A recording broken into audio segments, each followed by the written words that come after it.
Você já parou para pensar que todas as gerações, desde 1958, viram a seleção brasileira ganhar uma Copa do Mundo? Nossos pais, avós e até mesmo irmãos mais velhos tiveram o privilégio de ver a seleção ganhar uma Copa do Mundo, mas a minha geração ainda não teve esse privilégio, porque ainda não vimos nossa seleção ganhar o Hexa. Outro dia, no almoço de família, com os meus amigos e parentes, o meu tio mais velho disse, sem medo de errar: "Olha, Walif, desculpa eu te falar, mas eu acho que quem nasceu depois de 2002 nunca mais vai ver a seleção ganhar a Copa do Mundo. Quem viu teve sorte de ver. Essa nossa geração é muito fraca." Mas será que de fato a nossa geração é fraca? Vinícius Júnior, Neymar, Rodrigo, Endrick, será que esses jogadores nunca conseguirão trazer um Hexa para o Brasil? Para eu conseguir te dar essa resposta, vamos relembrar rapidamente como foi que o Brasil conseguiu conquistar esses 5 títulos memoráveis para a nossa história. Tudo começou em 1958. O Pelé, com apenas 17 anos na Suécia, trazia o primeiro campeonato do mundo para a seleção brasileira. Aquele time encantou e aquele jovem promissor de 17 anos viria se tornar o maior jogador de futebol da história do planeta. Naquele momento nascia o futebol arte, o futebol que identificava os brasileiros por causa da habilidade, ofensividade e disposição de jogar bonito. No final dessa competição, o Brasil goleou de 5-2 a dona da casa Suécia e se sagrou campeão. Apenas 4 anos depois, no Chile, o Brasil mostrava que o seu futebol não se resumia apenas a Pelé. Em 1962, o grande astro da seleção e aquele jogador que decidiu a Copa foi o Garrincha, que na época jogava no Botafogo. O Pelé se lesionou no início da competição e o Garrincha trouxe aquela Copa sediada no Chile para o Brasil. No final, o Brasil venceu a Tchecoslováquia por 3-1 e se tornou bicampeão do mundo, guiado pelo Garrincha. Aqui a gente já percebe o primeiro parêntese. A nossa seleção não se resumia ao Pelé. Existiam outros tão bons jogadores que também conseguiam assumir a responsabilidade e fazer com que a seleção do Brasil conquistasse o seu bicampeonato. Hoje, além do Neymar, nós temos esses jogadores para assumir a responsabilidade na seleção brasileira. 8 anos depois, a seleção dos sonhos, o Brasil de 70, aquele time que é considerado por muitos o maior time da história do futebol, o time que mais jogou bonito, conquistou o tricampeonato do mundo para o Brasil.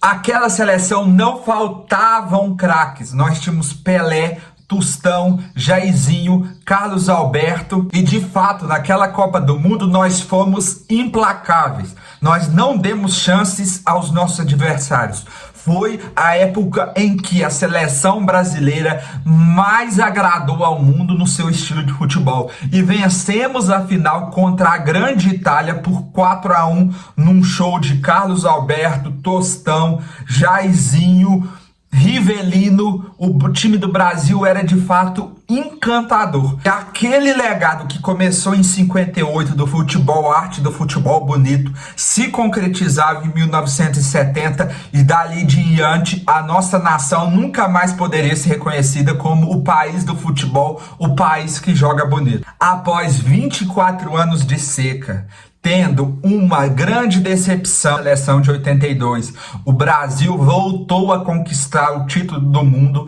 e se consagrou tetracampeão das nações na Copa do Mundo. Aquele time guiado pelo Romário trouxe o tetracampeonato para o Brasil e o lance mais emocionante, o lance que nós nunca mais esqueceremos, foi aquele pênalti isolado do Baggio que trouxe o título da seleção e bordões que nunca mais sairiam da cabeça dos brasileiros. Sai que é sua, Tafarel. E por fim, a última, o Penta, a que nos consagrou o maior campeão de todas as nações na Copa do Mundo.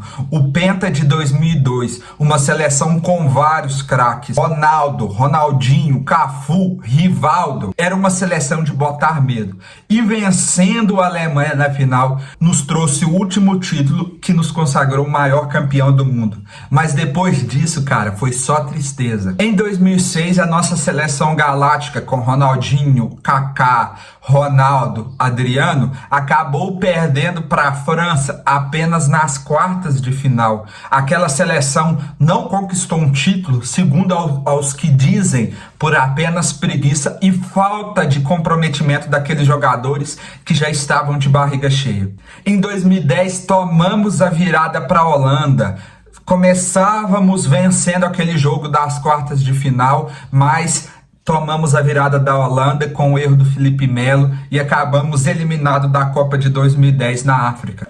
2014 eu nem preciso falar, aquele que foi o maior vexame da história do futebol brasileiro e talvez o maior vexame da história das seleções. O 7-1 em casa na semifinal que nós perdemos para a Alemanha no Mineirão, em Belo Horizonte. Aquele momento só mostrou as fragilidades que o nosso futebol apresentava e começou-se a questionar, será que somos de fato o país do futebol? Em 2018 nós perdemos para a Bélgica. Apesar de um bom jogo da seleção no segundo tempo, não conseguimos reverter o placar e fomos eliminados por 2-1 para a Bélgica. E talvez essa, por ser a mais recente, a que mais dói no coração dos brasileiros, especialmente a que mais dói em mim. Aquele jogo que faltava só 4 minutos para estarmos numa semifinal contra a Argentina. O Brasil acabou perdendo para a Croácia porque o Brasil não soube segurar um jogo por 4 minutos. E diante dos pênaltis, o seu treinador Tite abandonou seus jogadores e o Brasil perdeu nos pênaltis. Essa parte dói meu coração até hoje, cara. Faltava só 4 minutos. Você tem noção disso? Mas e agora, cara? O que a gente pode esperar para o nosso futuro? A gente tem uma geração de excelentes jogadores. Vinícius Júnior, Rodrigo, Endrick, Vitor Roque, Estevão, jovens jogadores habilidosos, não falta na nossa seleção. Nós temos caras que jogam no Real Madrid, no Arsenal, no Barcelona, no Manchester City. Não falta jogadores de grandes clubes da Europa na nossa seleção. Mas por que eles não respondem em campo? A nossa seleção agora vem de momentos decepcionantes de eliminação na Copa América, jogos onde o brasileiro não está encantado mais em assistir a seleção. Esse empate contra a Venezuela, não dá para acreditar que o país do futebol não consegue jogar bem contra uma Venezuela. Esse é o panorama geral que a nossa geração tem enfrentado.